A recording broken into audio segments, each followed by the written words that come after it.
Good morning. I'm Eleonora Risaliti, third-year PhD student in Dr. Palczewski's lab. It's a great honor to welcome Professor Dame Carol Robinson, an internationally acclaimed chemist whose pioneering work has reshaped our understanding of proteins and their interactions. Professor Robinson began her scientific career after graduating from the Royal Society of Chemistry, and she pursued her doctoral studies at the University of Cambridge. She currently holds the Dr. Lees Chair of Chemistry, and she's the founding director of the Kavli Institute for Nanoscience Discovery at the University of Oxford. Throughout her career, she has transformed mass spectrometry into a powerful technique for studying the structure and the function of protein complexes, leading to important advances in both fundamental research and biomedical applications. Her international honors include election as International Honorary Member of the American Academy of Arts and Sciences and as a Foreigner Associate of the U.S. National Academy of Sciences. In 2013, she was appointed then Commander of the Order of the British Empire in recognition of her contributions to science and industry. She has also served as President of the Royal Society of Chemistry. Professor Robinson has made history as the first female professor of chemistry at both the University of Cambridge and the University of Oxford. Her achievements have been recognized with numerous international awards, including the Benjamin Franklin Medal in Chemistry, the Louis Jantet Prize for Medicine, the Hotmer Gold Medal, the Academy Prize from the Royal Academy of Belgium, the European Chemistry Gold Medal, and the Royal Medal A from the Royal Society. Without further ado, please join me in giving a warm welcome to one of the most distinguished scientists of our time, Professor Dame Carol Robinson.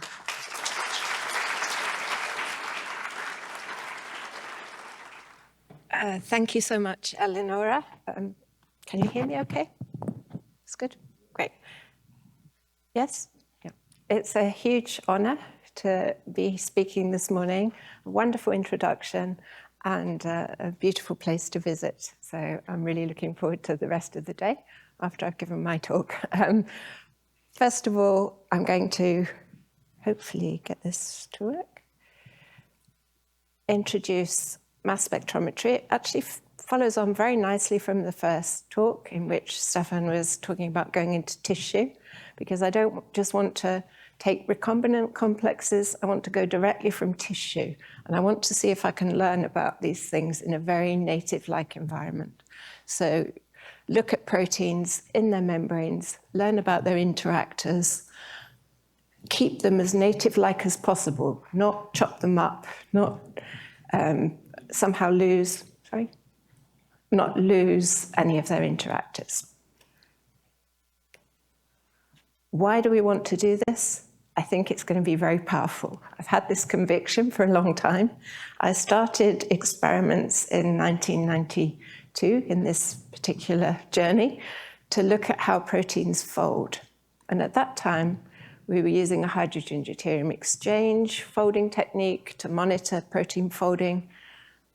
And I was doing these experiments myself, and I noticed that when the folding occurred, there was also the binding of the cofactor. So it wasn't just the label that was preserved, but something of the 3D structure was surviving in the gas phase of a mass spectrometer. Lots of papers were rejected or not reviewed because many people thought, this is not going to work. You have the gas phase. How could a structure be maintained in the gas phase without losing its folded state? So over the years, we've been trying hard to convince the public that actually the collision cross-section matches. So if I take a disk with the same mass as a ball, I can separate them based on their collision cross-section, telling me that their shape and overall topology is surviving. Lots of different mass spectrometers, but I won't talk about those. But once we can get this to come directly from a membrane, we have a really powerful way of studying proteins and their interactors. This was another breakthrough moment when we were able to look at G-protein coupled receptors in detergent mice cells. And most recently, I believe this will confirm, we can add an EM grid in the path of our mass spectrometer and then pull out and look to see that we have maintained the native state. So I'm going to show you examples of that. And then I'm going to tell you about our very most recent work looking across the synapse from brains from human patient cohorts. So how are we going to deposit our sample in the mass spectrometer onto an EM grid that's suitable for cryo-EM imaging? So we have an emitter in which we have our protein complex in solution. In this case, I'm using detergent, but I'm going to move away from that soon. And then I'm going to activate the detergent in the ion beam, remove the detergent micelle, little bit will be maintained. I can use the quadrupole to isolate the particular complexes that we wish to see, get rid of the impurities, and then in a water vapor, controlled water vapor, push down onto this grid, which we can then transfer and look in the EM in the normal way. Here are 4 representative membrane protein complexes, very well known, I'm sure. The ammonia channel on PEF, bacterial, aquaporin Z, and a ligand-gated ion channel. And you can see these are their mass spectra. So we alternatively divert our beam, get a mass spectrum, or divert the beam onto the EM grid. And you can see, I hope I can convince you, well-resolved structure, trimer very well seen here, beta-barrel trimer, aquaporin Z, really see the cross, and you can also see this ligand-gated ion channel. These are the spectra that we record. It's actually better if we can keep some of the heterogeneity of the detergent micelle while we're transversing through the mass spectrometer and then landing onto the grid. Here's a very close-up comparison showing one that we've deposited in the gas phase and one that's done by the conventional plunge frozen EM method. This is ammonia channel, and you can see, I hope, it's not a very good image, sorry, but it is a trimeric channel, and you can see it on this side. And you can see that here, in the conventional way, we have approximately 3.2 angstrom, and in our mass spec way, we have estimated resolution of 3.5. So they're really coming together. This is a favorable case, but in most cases now, we can get this really good high resolution. So what are we going to do with it? Because there's clearly not much point in doing something that you can just do a plunge frozen EM. We want to take this to new places. And one of the things I'm keen to do is to go directly from native membranes, from tissues and native membranes, so that we can really interrogate what's going on. And the first one we did was really owed to Chris. We met at a meeting. He was talking about rhodopsin. I realized it's very high abundancy in retina. We could capture its signaling in its native membrane in the mass spectrometer. So my student is Sien. I didn't put in Chris's picture, we all know him, sitting in the front row. If we take dark adapted retina from cows, they have a high percentage of rhodopsin and a lower percentage of opsin. We pushed one of our mass spectrometers into the dark, not popular, and then exposed it to white light. This is in a red lit room, exposed it to white light. And you can see in a real-time signaling, so we're real-time capturing this signaling in the eye membrane of the cow's retina. You can see that this ratio changes. After 40 minutes, we're completely in opsin. So this is the reaction. I'm sure you know it very well. Rhodopsin, cis goes to trans. After extent of signaling, trans retinol leaves, and we have opsin.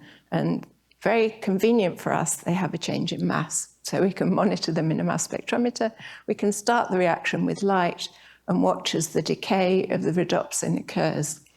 And what Sien did was to initiate the decay, but then flash back some light. I'm not quite sure why she chose to do this, because for a while we couldn't fully understand the results of this experiment, because she'd managed to regenerate rhodopsin by flashing the light. And you can see this perhaps most clearly here. She's got this decay going on. She flashes the light, and she quickly reforms rhodopsin. And remember, this is for the first time actually in the membrane. So what we found was that what happened was when she flashes on the light, the transretinal that was expelled actually stays very close by and can form a conjugate with a lipid in the membrane and then go back in to form this cisretinol for further signaling. So we have a regeneration mechanism that comes about through a phosphatidylethanolamine conjugate that's actually in the membrane. We did lots of comparisons with rhodopsin in a detergent micelle and in the membrane. And you can see that it's faster in detergent, which is not surprising because it has a lot more freedom to move, whereas in the membrane you have a more rigid environment, so the fluctuations of the molecule would be somewhat dampened. What's nice about this for mass spectrometry is that everything is represented by a change in mass, so we can monitor the whole process right up to this cycling, this signaling with cGMP, which actually comes off when it comes off in the mass spectrometer once it's hydrolyzed to GMP. So initially we see two populations. After time of signaling, this comes off, and we can see this whole PDE6 complex here. What can we do with this that we couldn't do before? This is a very heterogeneous system. We've got all this dynamics, all these different players. It would be really nice to look at how drugs target within this native-like environment, as opposed to how they might target in the purified recombinant experiments that we typically do. We did this. We took very well known, I'm sure, PDE5 inhibitors, which are known to have effects on vision. So these are the vardenafil, sildenafil drugs that are used for various things. And you can see we can add this vardenafil directly to our signaling rhodopsin membrane. And we see we have what apo and cooperative binding of two molecules of vardenafil. Sildenafil only binds once, and this may be why it doesn't have such a dramatic effect on vision. You can see we can do binding curves.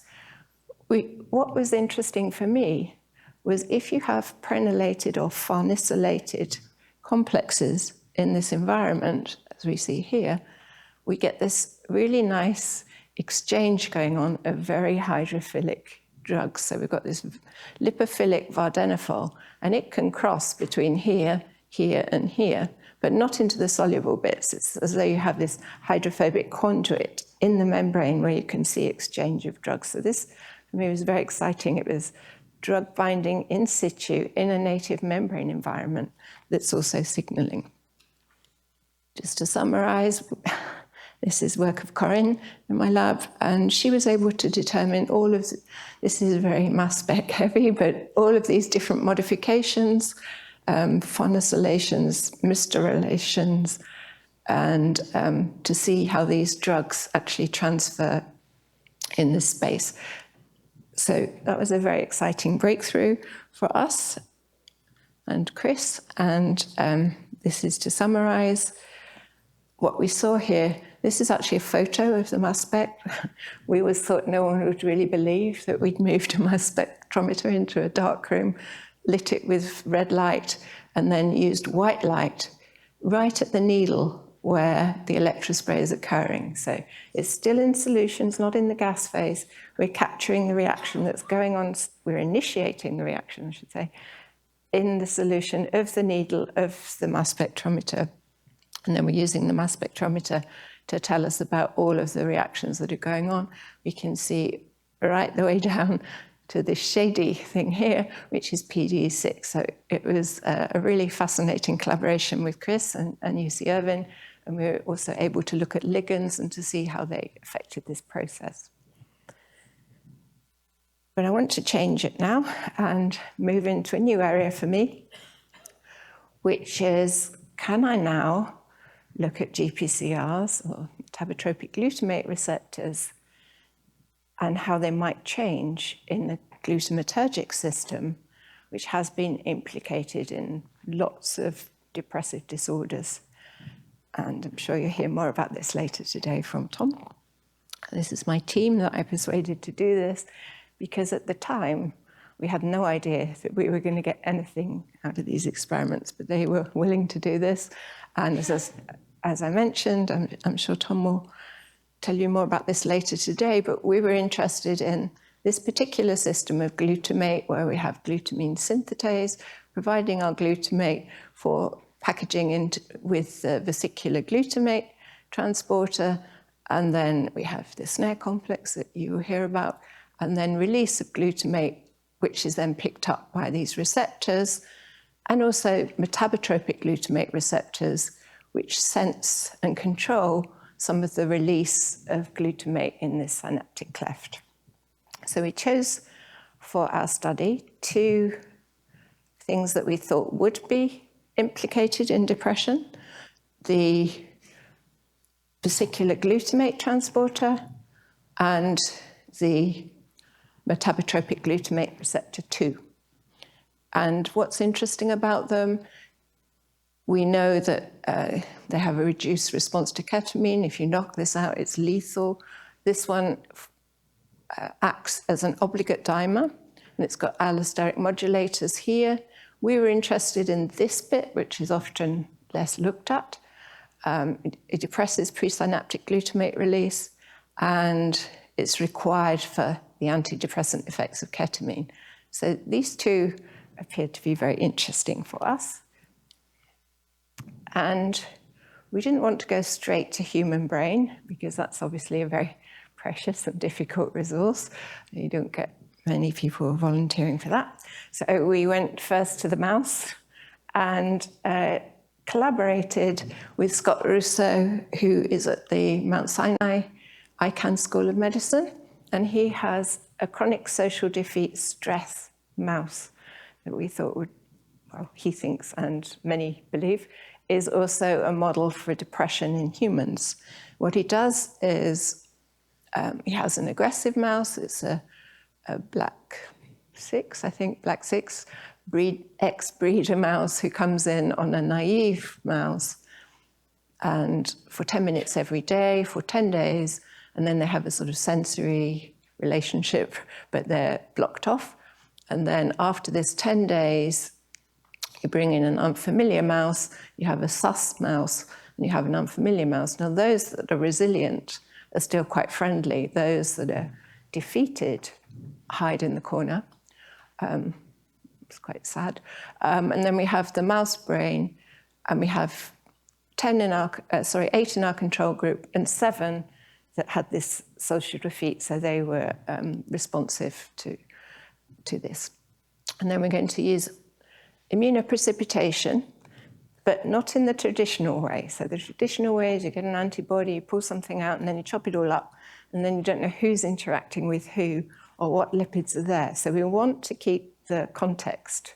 So we want to know what lipids, what other small molecules and cofactors might be in the vicinity of our vesicular glutamate transporter or metabotropic glutamate receptor. So here, this is the control mouse, this is the sus mouse, just one in this case, one single mouse brain, pulled out with an antibody. We see the vesicular glutamate transporter in both groups. It took a lot of work to get to this point. This is intact, so this is the mass of the whole intact thing with an antibody. As you can see, this is at 4,000, this is around an 80 kilodalton complex. We didn't actually learn anything very interesting, sadly.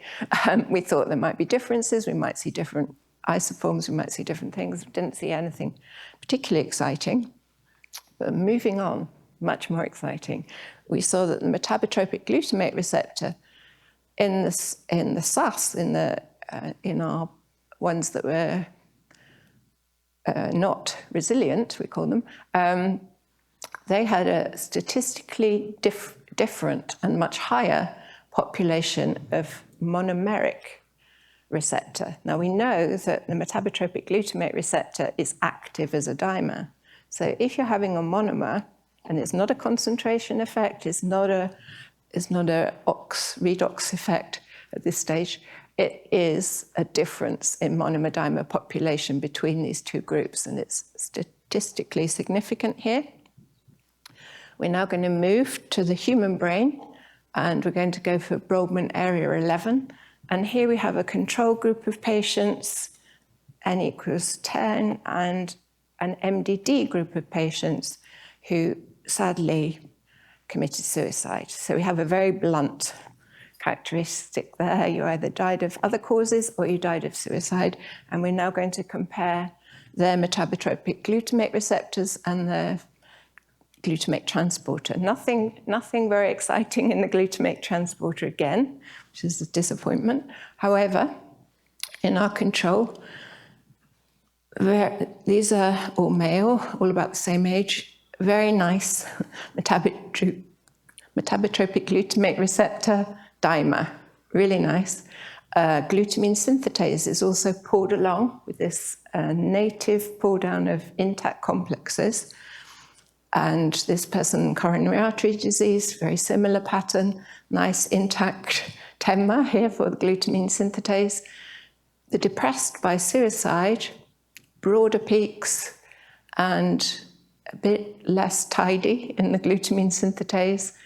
And here, clearly monomeric coming in here, which is not seen in the control. And when we did this across all our patient groups, again, we saw this very clear difference between depressed and control in the extent of metabotropic glutamate receptor monomer. So it suggests that it's less active in the depressed group as opposed to the control group.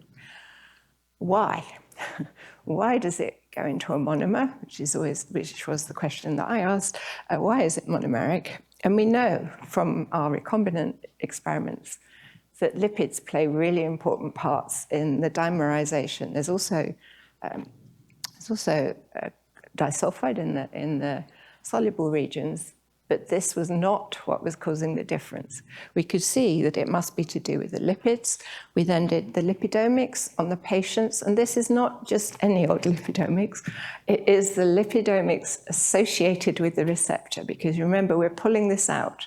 So it's not just bulk, what's in my membrane. It is what is in my membrane, but surrounding the receptor. And that's really the important difference as opposed to the bulk lipidomics.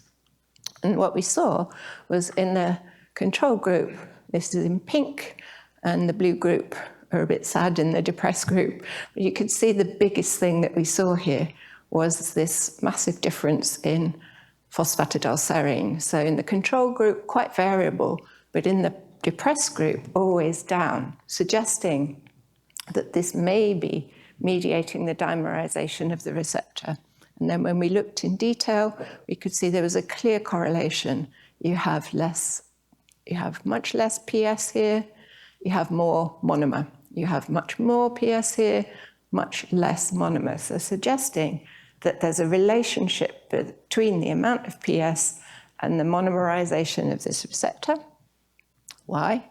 If we look at the structure, beautiful structures, you can see that it's possible to fit in a PS lipid in this interface here.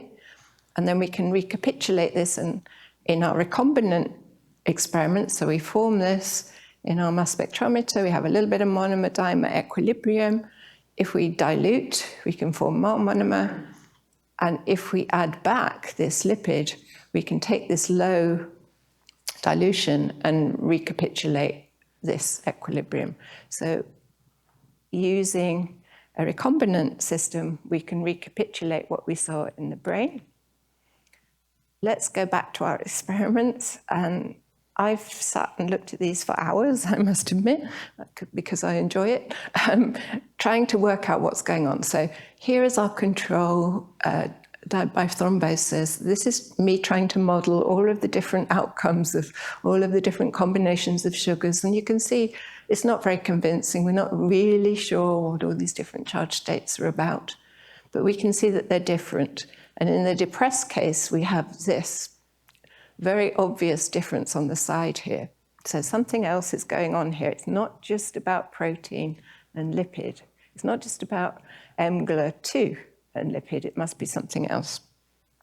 This is the depressed group, ended by suicide. And metabotropic glutamate receptors can form very many different flavors, as you may know, and they can form heterodimers. And there are 6 possible mGlu2 containing complexes. So we reasoned that perhaps we were getting this heterodimerization going on. I should point out there was no difference in the groups between their concentrations. So it must be to do somehow with their arrangement.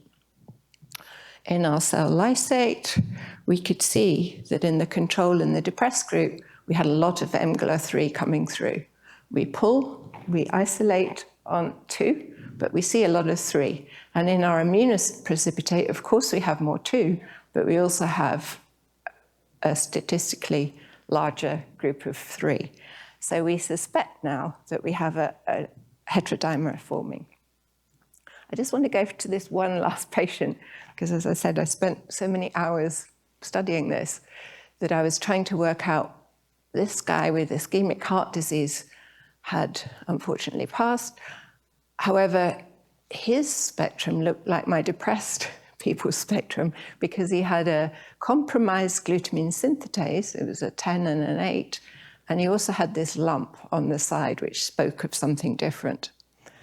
And we're chemists, so we were naively looking at these.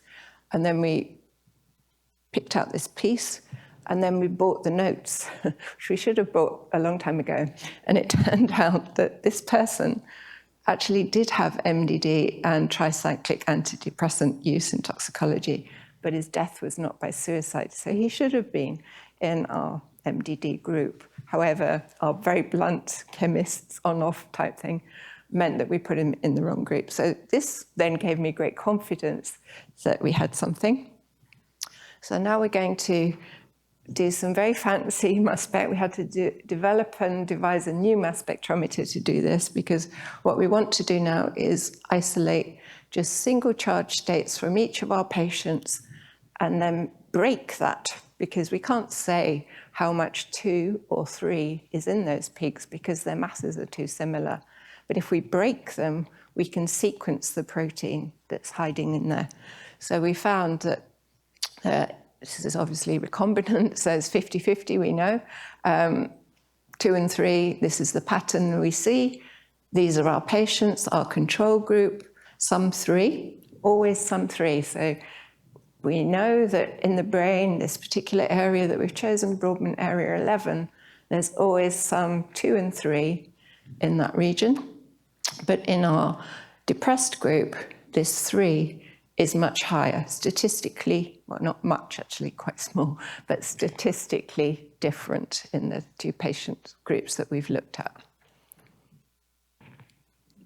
As I said, we're physical chemists, trying to understand these reactions. So why is it that we take out mGlu2? We have these equilibria that are easy to set up. We can measure many of these things. We can form these things that physical chemists like to do, plot of mole fraction against fraction of dimer, and then we can see that in the presence of PS, we have more of this dimer. We can measure parts on this curve, but every time we lose PS, we have a monomer, which could then interact with 3. We never see monomeric 3. It's a very tight dimer, but every time you have a 2, you have a chance of doing this. So our depressed phenotype has this because it has less PS, so it's more likely to form 2-3. Of course, we submitted to a well-known journal who said, not buying that, it's all from the mass spec. You need to do some other auxiliary methods. So we learnt very quickly from Stefan's wonderful methods that you can actually target the enzyme that produces PS and then say, does this make a difference to the extent of 2-3? So we have now our control. We're using GFP complementation. We have 1 to 10, only fluoresces when we have the dimer formed, and we're going to up the concentration via gene transfer of this gene, and we can see that we have an increase in the fluorescence as opposed to this one. Without that gene, we have more of the 2,2 forming in the presence of PS.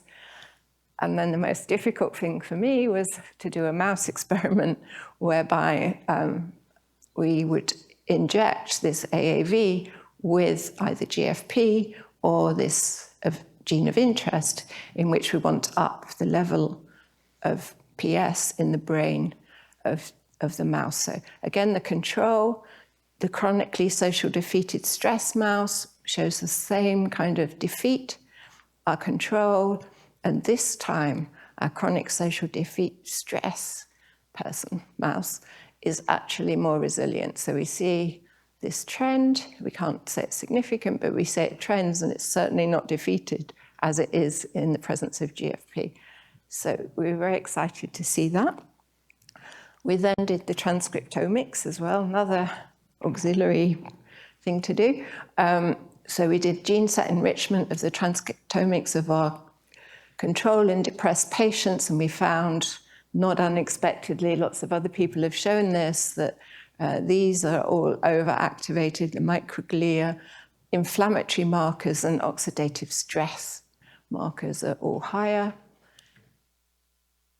So if it's oxidative stress, what sort of a role would that be having on a metabotropic glutamate receptor? So now we have a different cell-based imaging assay where we have green and GFP again, but this time we've put the reporter on 3, so we're only reporting on heterodimer formation. And you can see here, I hope, that in the presence of stress, which is mild reducing agent, we can form more of this fluorescent heterodimer. And we can show that here. Coming back to why we think this is happening, looking structurally again, the 2,2 has this very blue region in which we're inviting a lipid to stay. In the 3,3, no lipid density is seen. And in the 2,3, the interface is quite changed. So the stability of this appears to be critical for determining the next products. And so to summarize this part, line 40, this is what we think is happening, that the human and mouse brain both show, I didn't show you the mouse data here, but they both show 2,3 in the brain. So this is suggesting that we all have a bit of 2,3, and maybe that's fine, but it's when that balance goes more strongly that it's associated with major depressive disorder. And we can invoke this by subjecting our cells to chronic stress. And then it becomes a very interesting argument as to, have you been studying chronic stress or have you been studying major depressive disorder? And if you look through years of literature, those two are extremely closely linked, so I wouldn't want to pass them out. Anybody who reads these things reads that people who suffer from major depression later in life have often had chronic stress earlier in their life. So depletion of PS, definitely very obvious in the brain of the depressed individuals, which then gives us this almost like this rogue monomer, which can then form the 2,3 heterodimer. And I didn't show you this bit, but endocytosis of this heterodimer means that we can tightly regulate the glutamate in this synaptic region. And then oxidative stress, activated microglia, leads again to increased 2,3. The role of this glutamine synthetase and its various oligomers is eluding us, so any thoughts? Obviously, if you have a 10-mer enzyme, it's going to be more efficient than a 8-mer. It's got 10 active sites as opposed to 8. However, that's a bit trivial. So we're trying to recapitulate that currently.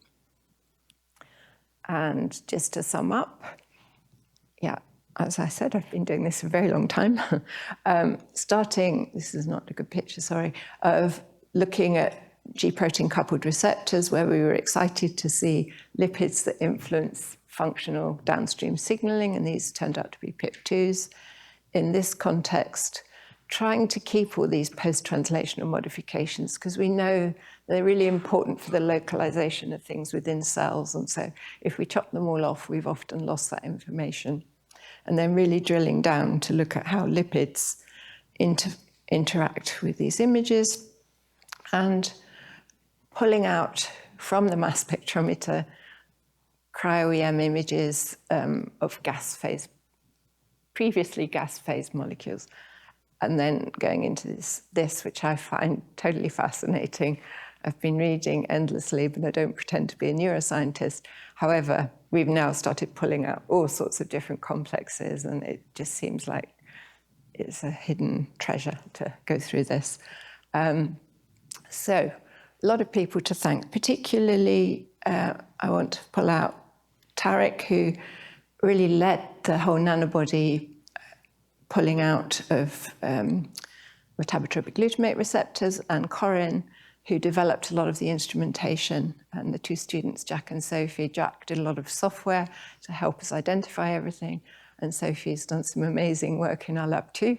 All of these people, the Rauschenberg lab and Jingjin Fen, who did all the images of the soft land, we call it soft landing, you might call it something else, soft landing onto the grid inside the mass spectrometer.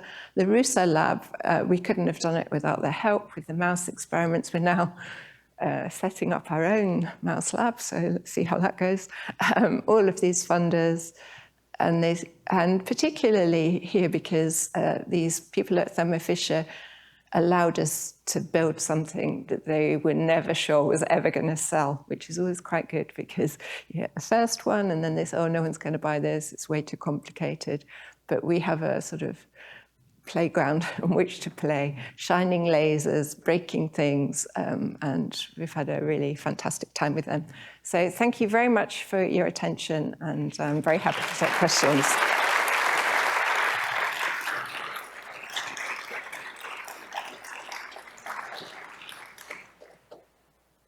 Let me start with very simple questions. One is related to low affinity ligands. How low can you go?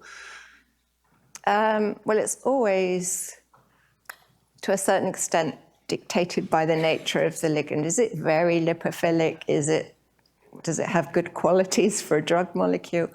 If it's the latter, then we can go quite low, as in nanomolar. Mm-hmm. And the second quick question related to mRNA or RNA in general. In negative mode, can you also do the same tricks as you do in positive mode? Do RNA, but it's not the main focus of the lab. Yes, we have done RNA, and we have done folded RNA pieces and things like that, but it's not the main focus of what we're doing at the moment. I'm sure there's lots of labs in that space. Thank you. This was truly fascinating.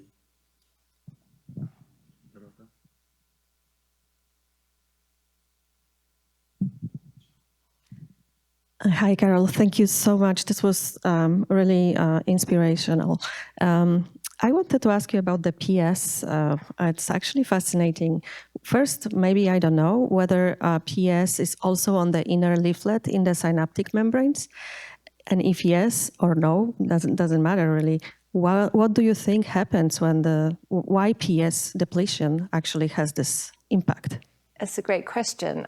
I think of it as being on the outer leaflet, but still having that really important effect on keeping the receptor together. When we looked at the samples of the brains that we had, it was very clear that the lipids were the sort of barrier in which the receptors were sitting just almost seemed different before we even did anything. You know, you can almost see it. There was going to be a difference, and there really was this really clear difference, which is also recapitulated in the mouse, but not as much. The humans have this but the mice, you know, they all eat the same, so they probably get the same lipids, whereas the humans have this very varied diet, and the PS was so different in our controls, but always lower in the depressed, which I thought was interesting. And you know, I had no idea about this, but then I read that it's a Chinese herbal medicine that you could take PS and you would be less depressed. So I thought, I know how that works, but I'm not sure that it would get in. So yeah, it's a very interesting thought. Hey, Carol. Here. Thank you for the fascinating talk again. My questions are about two technical challenges we face in IPMS. So they are basically the detergent and also high background noise, which seems like didn't stop you from discovering those fascinating mechanisms. So more specifically, for detergent, we know that's the enemy to the mass spec spectrometer, and we tried hard to get rid of them, but often failed, and I destroyed my collaborator's column. So I wonder what is your method to completely get rid of them when you don't need them, and amazingly using them from the beginning. So this is about detergent. And the second one is about the background noise. When we do IP, and we actually pull down a lot of background noise because of the high dynamic range of proteome in the cell or in the brain, in your case. So it seems like you have a very clean spectra. Is it because you narrow down the window to look for the signal, or any other ways to clear accusing me of cheating? No, you can see the whole spectra, which is quite interesting. But you're right, you know, I'm homing in on a window for sure. That's the interesting bit. There are other bits that I'm not showing you because they're not very interesting. But I think that's the beauty of mass spec. You can go from small molecules and decide that you're not interested in those and home in on the area of interest, which for me is now this region where the dimer is sitting and the monomer equilibrium. I can measure all that, and I'll just ignore everything that's below a certain cutoff. It's not that I'm not interested, it's just impossibly difficult to interpret every single protein that's there. I should have said we did the proteomics of everything, of course, because you have to, and you should do. And we have about 2,000 proteins there, and we know which ones are enriched and which ones are not.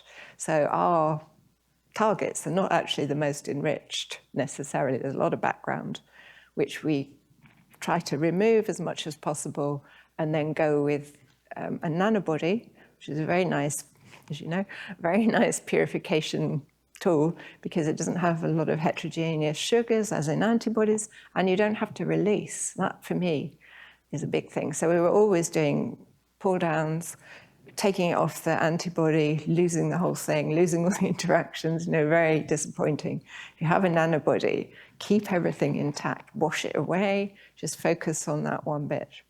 In terms of detergent, now we started this in 2008, massive amount of detergent. Everybody said it's never going to work, you're going to ruin the mass spec. I thought, well, let's see. Let's just put one of those mass specs that we don't use very much and try and see what happens. And if we mess it up, so be it, we'll clean it and do it again.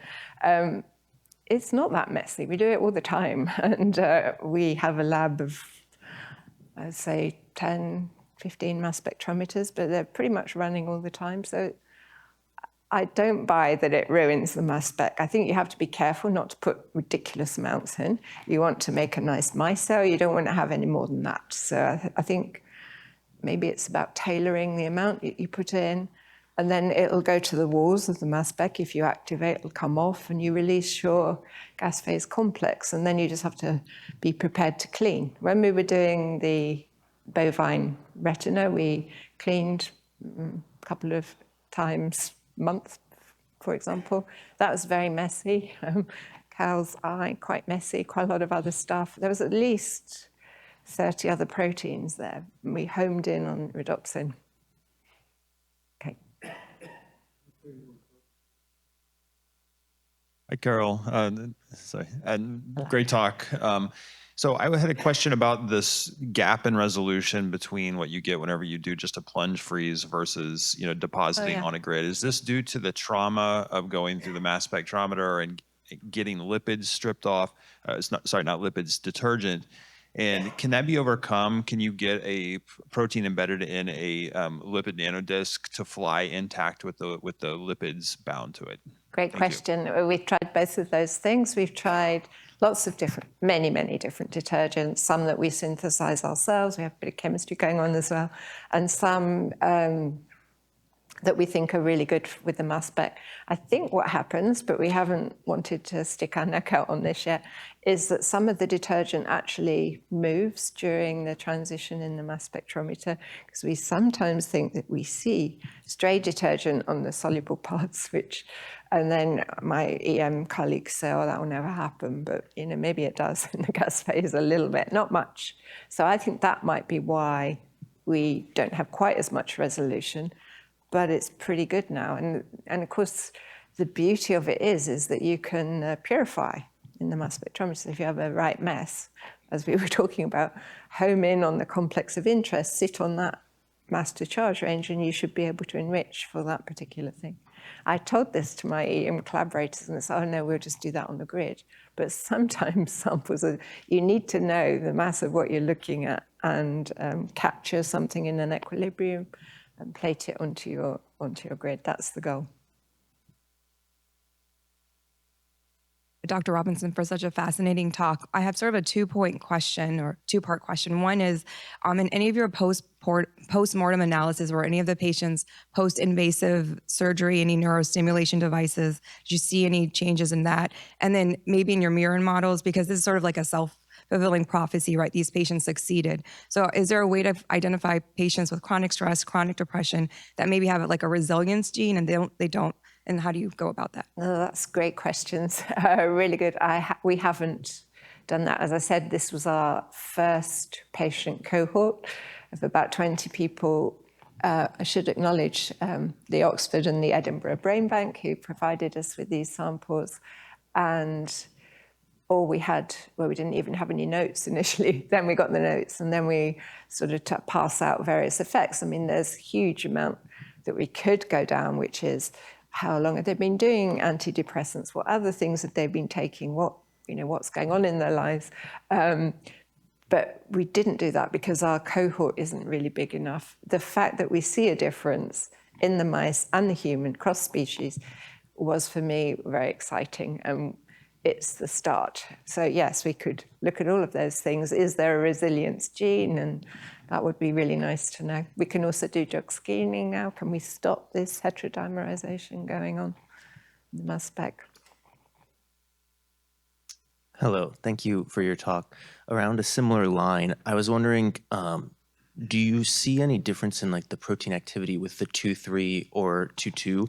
I see you showed the difference in that binding pocket for the lipids and different elements of that, but do you see a change in the overall activity to maintain that cycle between the different? Interesting question. Yeah, so the 2,3 has the properties of both. So 2 is good at, this goes right, signaling, and 3 internalizes. So when you get 2 and 3 together, you're taking it away and then it's kind of recycling and coming back up again.